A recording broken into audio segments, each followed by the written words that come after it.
Olá a todas e todos, boa noite. Vinícius, muito obrigado pelas palavras. Agradeço à associação por esse convite, por esse projeto incrível. O professor Talamini saiu por tropo, né? E para minha infelicidade um pouco antes, mas eu já deixo aqui registrado para quando ele for assistir, que é uma honra estar presente na mesa de uma pessoa com quem eu dialoguei unilateralmente por tantos anos, que é o professor Talamini, com a tese de doutorado dele, que depois que virou livro e é uma referência para todos nós. É uma honra também estar aqui com a Anissara, e Anissara, me permita dizer que meu livro, por sua culpa, já nasceu desatualizado, porque quando eu publiquei meu livro, acho que você escreveu sua tese, eu fiz minha dissertação na mesma época, então ele acabou desatualizado. Então eu vou ter que correr atrás para atualizar, já li sua tese, brilhante, e assim, vou correr atrás para atualizar, e é um prazer estar aqui dividindo a mesa com você. E a Lívia, que já é uma colega, não sei se ela vai lembrar, mas a gente já participou de outros projetos antes, de monitoria acadêmica, afiliado acadêmico, da Elas no processo, e é sempre um prazer rever uma pessoa tão dedicada quanto ela. E, Vinícius, eu vou tomar a liberdade aqui de compartilhar a tela, espero que vocês não vejam nada muito sensível na minha tela aqui, vamos ver se eu acerto. Eu sou meio sem habilidade. Vocês estão conseguindo ver o slide aqui? Conseguem Então, sim, ver? professor. Só não tá em Ah, tela cheia, tá naquela tela que dá para ver, digamos, o layout aham. inteiro do PowerPoint, mas podemos seguir assim, inclusive. Vamos seguir assim, porque para não dar problema, a gente não mexe em time que está ganhando. Mas vamos lá, pessoal. Minha palestra é sobre um tema. O título é um pouco chamativo demais, mas a ideia é trazer, chamar a atenção para esse tema que é importantíssimo para os estudantes terem conhecimento, tomarem conhecimento já na graduação, que é a coisa julgada, mas não só a coisa julgada. Alguns mitos que existem em torno da coisa julgada. Eu não vou trazer todos os mitos que eu entendo que existem, porque tem alguns até muito complexos, mas eu selecionei alguns, acho que são cinco ou seis, que eu queria trazer para vocês. É, e vamos lá. É, Primeiro mito. Antes eu vou fazer algumas considerações iniciais. A primeira delas é a seguinte: a importância de estudar coisa julgada. Coisa julgada é um instituto que eu entendo que não, ela não ela é a garantia de acesso do jurisdicionado. A coisa julgada, ela garante o acesso à justiça, porque ela é justamente em grande parte dos casos, a porta de saída do judiciário, porque ela permite a concretização do que foi estabelecido, ao menos em termos processuais. Em termos processuais, a coisa julgada exerce uma função importantíssima. E estudar coisa julgada, para quem está na graduação, é muito satisfatório, porque para estudar coisa julgada, você tem que estudar uma série de outros conceitos. Demanda, direito de ação, pressupostos processuais, nulidades, tudo isso está relacionado com a coisa julgada, de uma forma direta ou indireta. Porque a coisa julgada serve justamente para, mediante a inter-relação com esses outros conceitos, estabelecer uma cristalização do que foi decidido, ainda que indiretamente pela via processual. É, então, estudar a coisa julgada a coisa julgada é um conceito muito importante, e quem quer realmente entender processo civil, eu realmente recomendo que estude coisa julgada para poder ter a oportunidade a gente fica brincando assim, se não fosse concursos de livre docência, muitas teses não existiriam, não fosse concurso de titularidade, muitas teses não existiriam, se não fosse doutorado, muitas teses não existiriam. Então, você estudando a coisa julgada, você acaba se forçando a estudar outros temas, e quem sai ganhando é a pessoa que realmente se dedica, o próprio estudioso. E aí eu trouxe um ponto que eu queria trazer para vocês, é o seguinte, a respeito do que a gente fala, que é aquela clássica citação do Kiovenda, o equívoco de Kiovenda. O Kiovenda, que é um jurista muito famoso, ele um dia chegou e falou o seguinte, eu tenho até aqui anotado, que ele fala que da coisa julgada, ele até ia dizer pouco. Não foi o que aconteceu, ele até escreveu depois ainda sobre a coisa julgada. Mas ele fala o seguinte, porque sobre esse vastíssimo tema, não teria mais o que dizer, que não seja inútil. Então ele está dizendo assim, não tem mais o que falar sobre coisa julgada, isso há mais de 100 anos. E não é verdade. Naquela época ainda tinha muito o que se falar, hoje ainda tem muito o que se falar. E essa fala minha hoje é justamente para mostrar a quantidade de controvérsia que existe sobre esse conceito, que mesmo sendo tão importante, é um conceito que ainda assim tem sobre ele uma zona de penumbra muito marcante. E é por isso que eu trouxe também a fala do professor Barbosa Moreira, que foi citado pelo professor Talamini, e o professor Barbosa Moreira é um grande processualista, já falecido, grande estudioso de coisa julgada, e ele falou o seguinte, vou fazer aqui uma citação dele. Séculos de paciente e acurada investigação foram incapazes de produzir, já não diremos a aquietação das polêmicas, que subsistirão enquanto o homem for o que é, mas ao menos a fixação de uma base comum em que se possam implantar multiformes perspectivas adotadas para o tratamento da matéria. Ou seja, ele falou isso em 1971. Então, cerca de, com certeza, mais de 60 anos do que foi dito por Kiovenda, que eu citei agora há pouco, ele já também falando o problema de lidar com a coisa julgada, a grande quantidade de conceitos. E isso, mais de 30 anos depois, ainda existe, como eu falei. E é um convite aos estudiosos, aos futuros estudiosos, futuros processualistas que nos assistem, a entrarem nesse mundo incrível que é o estudo da coisa julgada, para poder se deparar não só com essas grandes discussões, como também sobre diversos outros conceitos processuais relacionados à coisa julgada. Como a própria professora Nissara já trouxe aqui, negócios jurídicos processuais, convenções processuais, entre outros inúmeros temas. Pois bem, o primeiro mito que eu queria trazer para vocês, e já advertindo, o que eu falar aqui é minha opinião. Não significa que todo mundo vai concordar com o que eu vou dizer, vai dizer, não, isso não é mito. Para mim, isso é consolidado.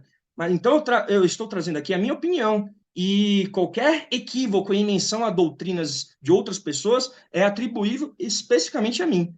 Então, se eu equivocar, falar a doutrina da professora Nissara equivocadamente, a culpa é minha. Jamais é culpa da professora Nissara ou da professora Lívia, se eu falar alguma concepção equivocada dela. Pois bem, primeiro mito que eu queria trazer para vocês é o seguinte: é o de que há um satisfatório consenso sobre o que é a coisa julgada. Pessoal, eu ouso dizer que até o presente momento a gente não sabe de fato o que é a coisa julgada no Brasil. Se nós pegarmos qualquer decisão de relevo, nós veremos praticamente um conceito sendo adotado por cada relator ou por cada autor de voto, por cada julgador.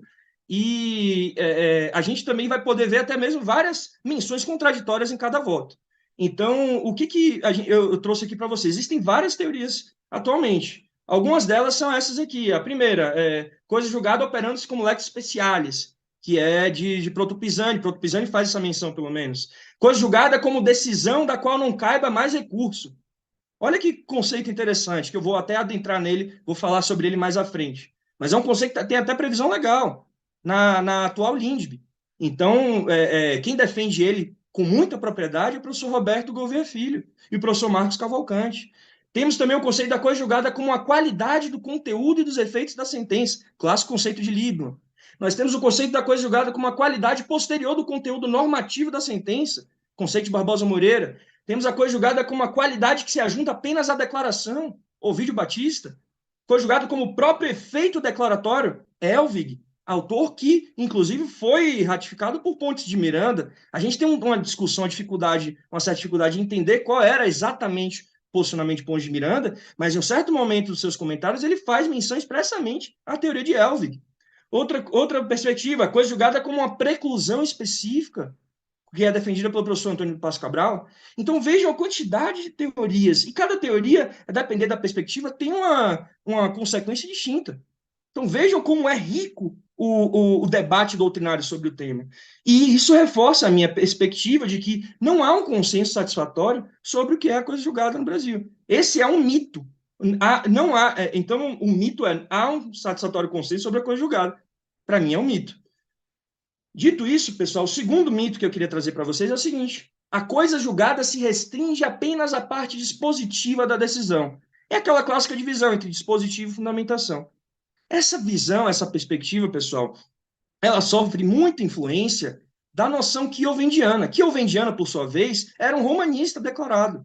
E a perspectiva dele se dá a respeito da coisa julgada, ele entende a coisa julgada à luz do que ele interpretou que os romanos entendiam sobre o tema. Então, para ele, o que era relevante era a conclusão, a vontade concreta, à luz da perspectiva romana que ele adotava. E essa perspectiva, então, reverberou ao ponto de ele afirmar que os chamados motivos, né, os fundamentos, eles representariam o juiz como ser humano, e somente a vontade concreta da lei seria a conclusão. E isso influenciou marcante a perspectiva liebmaniana, que sem eficácia e autoridade da sentença afirma exatamente essa restrição da coisa julgada à conclusão, a parte dispositiva da decisão. E Liebman, como muitos daqui já devem saber, exerceu uma grande influência no direito brasileiro. E até hoje é possível vocês verem a falas de que a coisa julgada se limita à parte dispositiva da decisão. E eu entendo, com todo o respeito às concepções contrárias, mas eu entendo que isso é um mito. É um mito porque, em primeiro lugar, a coisa julgada não se limita à parte dispositiva porque ela, na verdade, tem o objetivo de impedir a rediscussão da questão como um todo. E a identificação da questão na decisão necessariamente demanda a análise da fundamentação. Então, essa cisão entre fundamentação e parte dispositiva é uma cisão que, a meu ver, ela é equivocada. Eu não estou sozinho nessa. O professor Humberto Teodoro Júnior já fala que a coisa julgada deve se voltar, em verdade, à indiscutibilidade da questão, e não da de uma parte específica da decisão propriamente dita. E até porque, e aí eu vou avançando ainda mais, a gente tem que afastar essa perspectiva, porque a coisa julgada em verdade, ela não se limita só à parte dispositiva ou então só à fundamentação. Ela, na verdade, torna toda a decisão indiscutível.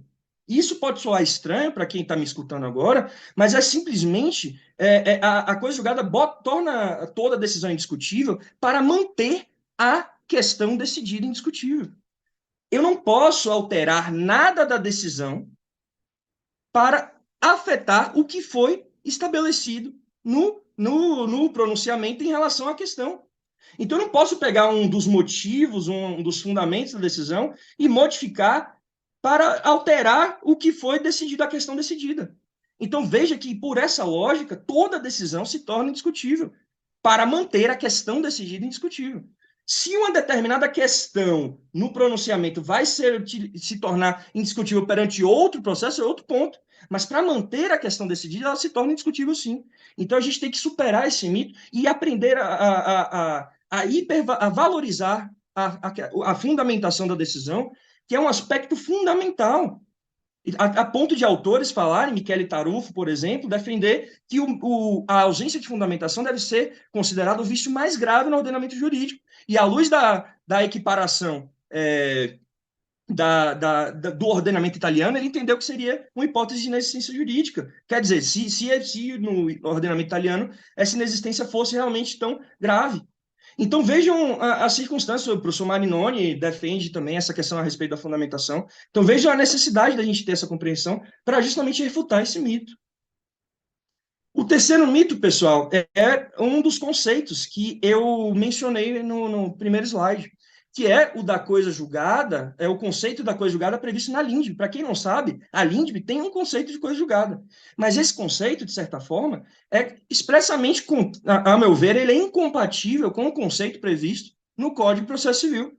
Desde o CPC de 1973, já há essa incompatibilidade. Porque nós temos pelo menos uma perspectiva mínima de que a coisa julgada não se confunde com a decisão judicial. A coisa julgada não se confunde com a decisão judicial. E a partir do momento que você tem uma noção de que a coisa julgada é a decisão da qual já não caiba mais recurso, você gera um problema seríssimo. E é por isso que eu defendo, por exemplo, que essa previsão da LINDB ela foi revogada.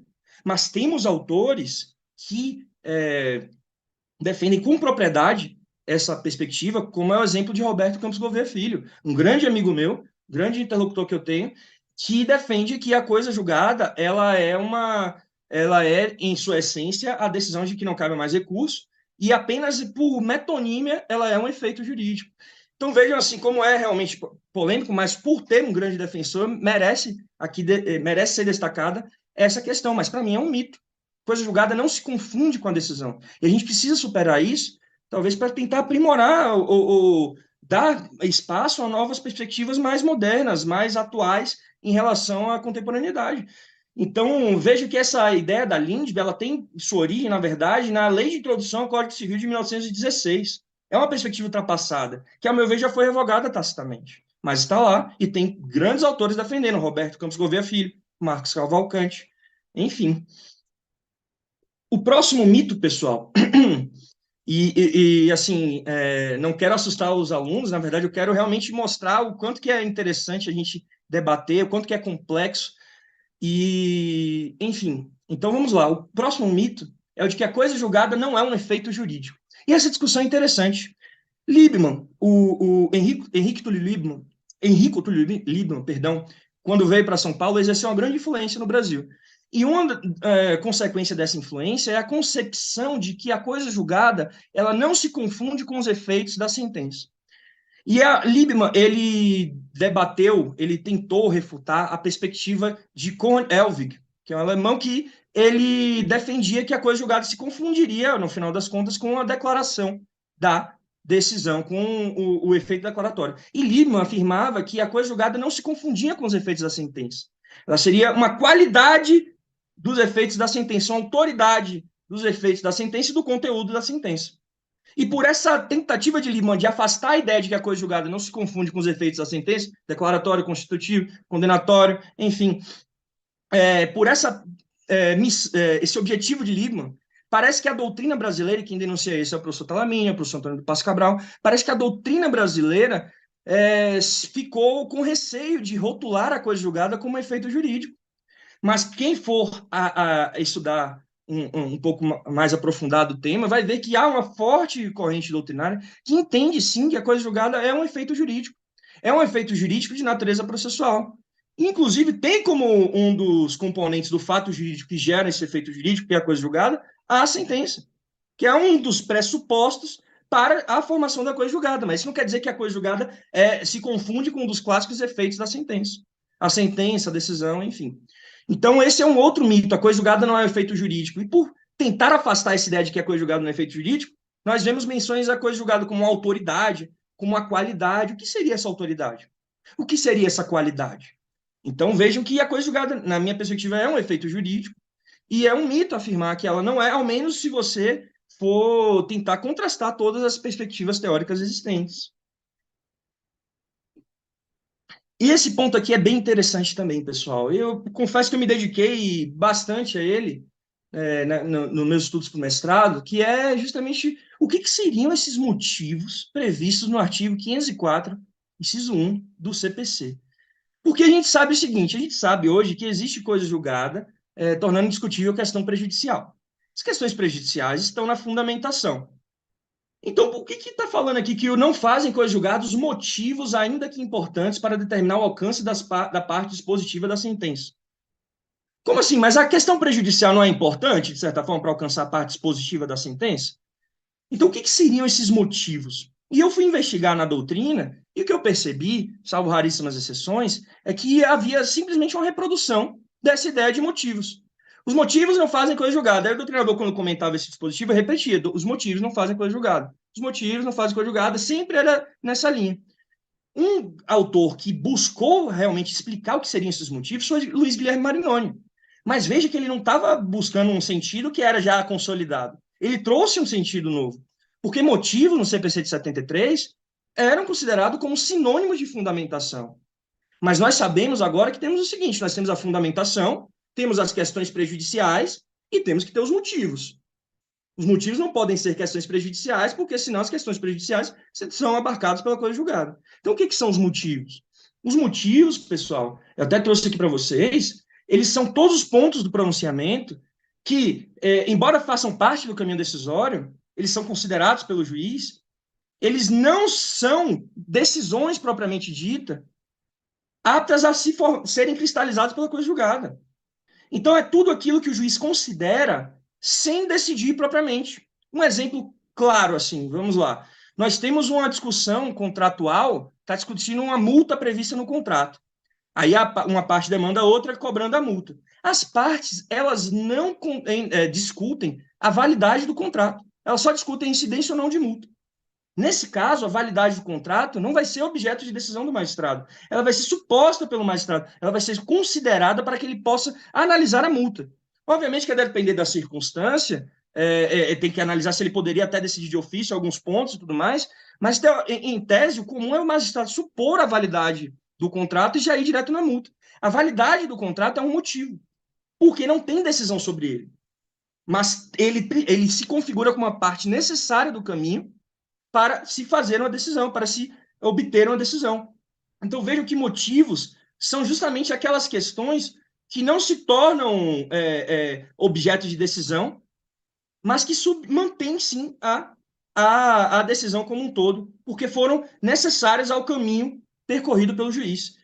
E isso é muito importante, porque, e quem realmente traz essa perspectiva, na minha visão, foi o professor Marinoni, ele realmente traz uma explicação satisfatória.